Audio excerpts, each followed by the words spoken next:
Good morning. Good morning all. Masigi Nifty 50 se analysis tomin se kadom chat pa yabno kadai bo haget pa yabno aduga downlom da lagadi kadai bo down lak pa yabno ko ado koina masigi yengring se mamang dagi yeng si Nifty 50 gi hoji oriba market ki ko structure aitare market के structure से येंगदी Nifty से होजी लेरी से down trend down trend लामगा जुक्सी सिदा याम नकना कोगी नोमा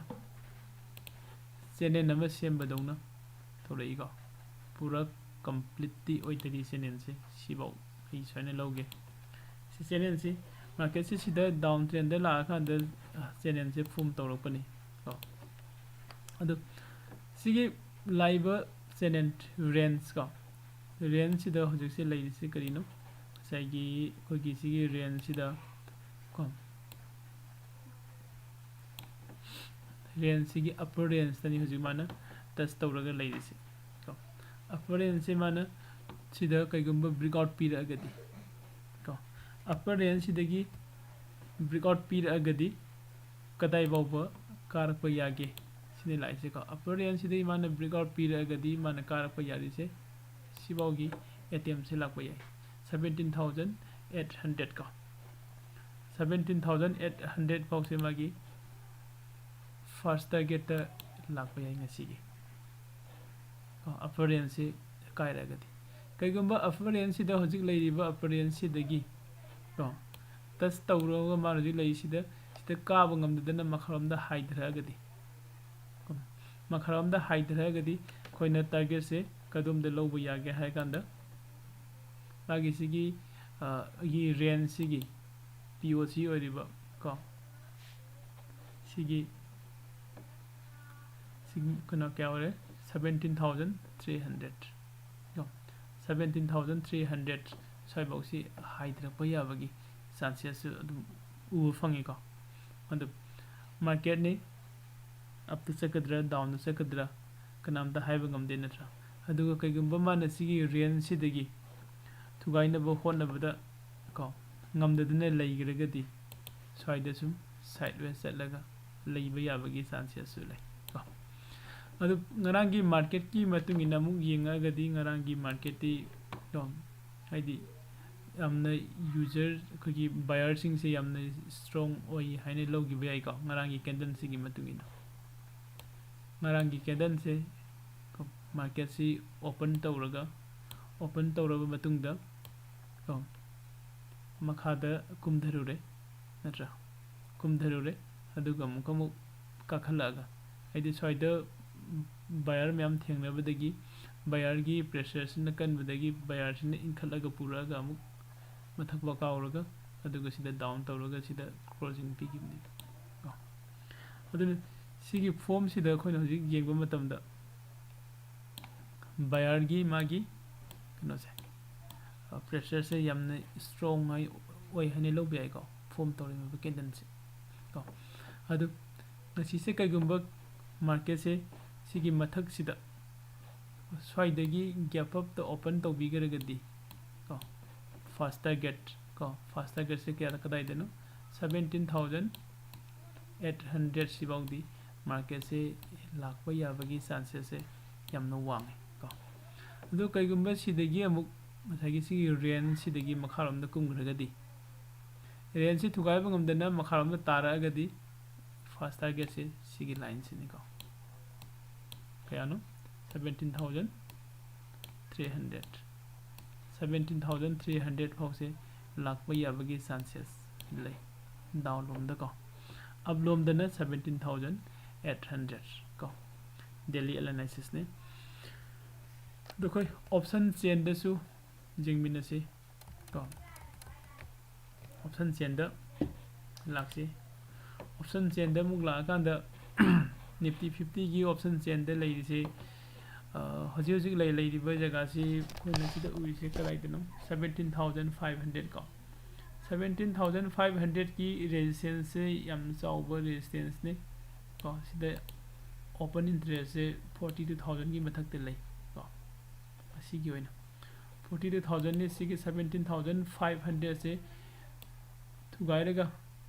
mana mathak ta ka khala agadi ko 17,600 ta leire aduga 17,700 17,000 ha 17,800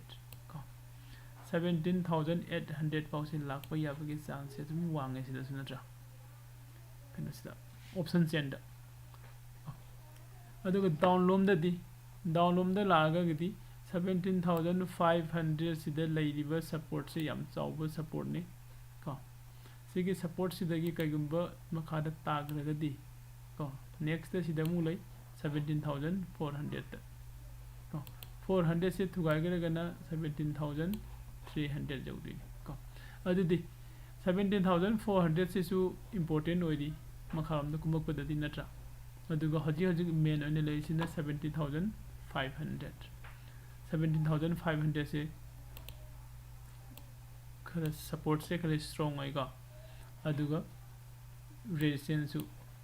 makharam da kuma koi su mathalom da ka bai su hojik man leiriba mafam se sidagi breakout pi giba ma daka oiri hojik se ko adu sigi khoi gi chart analysis ni matung ina yenga su sagi 17,000 ko 800 mathakta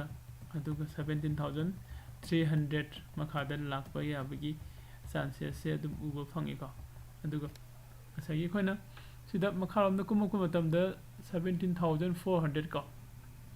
support se 17,400 matras masu uba su phangi 17,400 se sigi line se 17,400 sida su support ama leiri sigi support se amuka mu kairaga kuma agadi 17,300 sine adudi makharom gi di makharom da kuma agadi target se kada de ore 17,400 ta more ko first target aduga second target na 17,300 ta second target ore okay mathalom da ka bagi di ai direct kana se first target se 17,800 ta pige singa jawba yai ngasi mug jawba yai ngasi jawdu si ai ko du ngasi si mathalom da laga di jawga ne khale ko user gi khogi buyer gi pressure se du gi matik ko strong oi haina ai haijege ko na handagi market se si test tawruga ka khalai se mathang ka khalaga sida su ngarang si sigi khogi ko seller gi pressure na nam dharaga su buyer na muko mu ikhadaga market se losingi soin tawraga ko this is na ko in daily time analysis ne ko daily time de yeng bani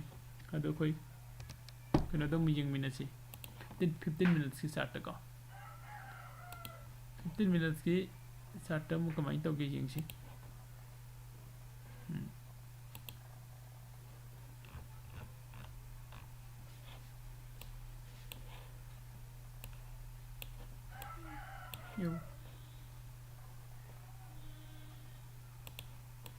Yes. 15 minutes ki start 15 minutes ki start sida so kon uri se yamna samlapna yeng minutes ko yamna samlapna mamang de market se sida laga soine lakhre ko ina swai de gi low rei se sigi point se low si charak pa ma khara bo handara ga jinga si ko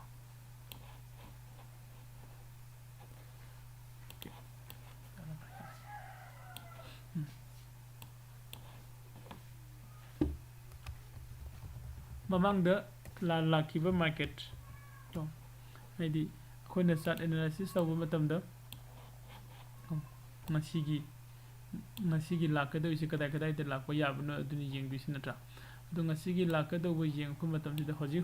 leiriba magi point se ko sigi supply zone amada hanjin na ma se ka khatna bo honaraga ko sigi supply zone sima thugai na bayam kanna sida honari ko buyer na su mathak lo bukhana bu honabani seller na su indna bu honari adubo average oina yengbada ko psychologically khoni yengba matam da buyer ga seller ga se buyer na khar hena kalap na chat pa donu ina tra ꯃꯁꯤ ꯃꯥꯔꯀꯦꯠꯁꯦ ꯇꯥꯔꯛꯀꯦ ꯍꯥꯏꯗꯤ ꯉꯁꯥꯏꯅ ꯉꯔꯥꯡ ꯁꯤꯒꯤ ꯃꯐꯝꯁꯦ touch ꯇꯧꯔꯨꯔꯒ ꯁꯤꯗꯒꯤ ꯇꯥꯔꯛꯄ ꯌꯥꯔꯕꯅꯤ ꯑꯗꯨꯕꯨ ꯇꯥꯕ ꯉꯝꯗꯅ ꯆꯤꯡꯈꯠꯅꯕ ꯌꯥꯝ ꯀꯟꯅ ꯍꯣꯠꯅꯔꯤ ꯀꯣ ꯕꯌꯥꯔꯅ ꯑꯗꯨ ꯉꯁꯥꯏꯒꯤ ꯁꯤꯗ ꯂꯩꯔꯤꯕ ꯍꯧꯖꯤꯛ ꯂꯩꯔꯤꯕ ꯖꯣꯟ ꯀꯣ ꯑꯩꯈꯣꯏꯒꯤ ꯃꯃꯥꯡꯒꯤ ꯖꯣꯟꯁꯤ ꯌꯦꯡꯕꯤꯌꯨ ꯁꯄ꯭ꯂꯥꯏ ꯖꯣꯟ ꯀꯣ ꯁꯤꯗ ꯉꯔꯥꯡ ꯁꯄ꯭ꯂꯥꯏ ꯖꯣꯟꯁꯤ ꯇꯆ ꯇꯧꯔꯒ ꯊꯥꯒꯦ ꯇꯧꯔꯛꯄꯅꯤ ꯑꯗꯨꯕꯨ ꯑꯃꯨꯛ ꯍꯟꯅ ꯉꯥꯛꯑꯒ ꯃꯊꯛꯇ ꯀꯥꯈꯠꯈ꯭ꯔꯦ ꯅꯠꯇ꯭ꯔꯥ ꯑꯗꯣ ꯁꯤꯒꯤ ꯖꯣꯟꯁꯦ ꯃꯃꯥꯡꯂꯣꯝꯗ ꯌꯦꯡꯉꯒꯁꯨ ꯁꯤꯗ ꯂꯩ ꯑꯗꯨꯅ ꯉꯁꯤꯒꯤ ꯃꯥꯔꯀꯦꯠꯁꯦ ꯗꯦ ꯇ꯭ꯔꯦꯗꯤꯡꯒꯤ ꯑꯣꯏꯅ ꯌꯦꯡꯉꯒꯁꯨ ꯗꯦ ꯇ꯭ꯔꯦꯗꯤꯡꯒꯤ ꯑꯣꯏꯅ ꯌꯦꯡꯉꯀꯥꯟꯗ ꯑꯩꯈꯣꯏꯅ ꯉꯁꯤꯒꯤ ꯃꯥꯔꯀꯦꯠꯁꯦ ꯀꯗꯣꯝꯗ ꯂꯥꯛꯄ ꯌꯥꯕꯒꯦ ꯍꯥꯏꯕꯁꯤ ꯉꯁꯥꯏꯒꯤ ꯁꯤꯒꯤ ꯂꯩꯔꯤꯕ ꯀꯩꯅꯣꯁꯦ ꯑꯩ ꯁ꯭ꯋꯥꯏꯗꯒꯤ ꯂꯧꯔꯛꯑꯒꯦ ꯑꯩꯈꯣꯏꯒꯤ ꯖꯣꯟ ꯑꯃ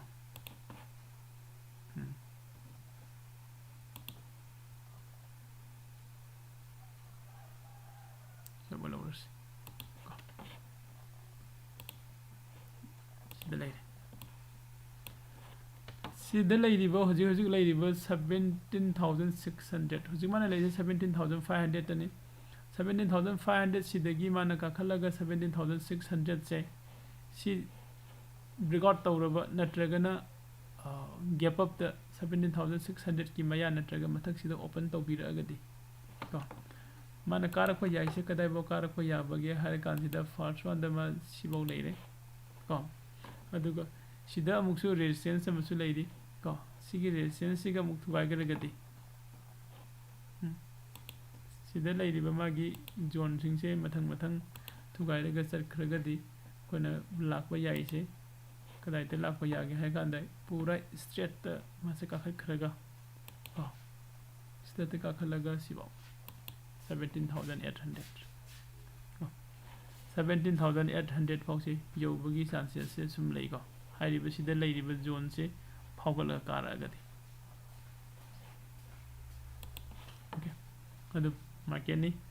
ꯀꯅꯥꯝꯇ ꯀꯩꯝꯇ ꯍꯥꯏꯕ ꯉꯝꯗꯦ ꯀꯣ ꯄꯨꯟꯅ ꯌꯦꯡꯃꯤꯟꯅꯔꯁꯤ ꯀꯣ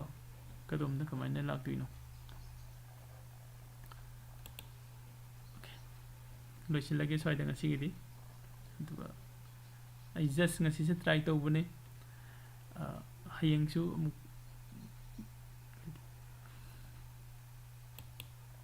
ꯇ꯭राई तौरके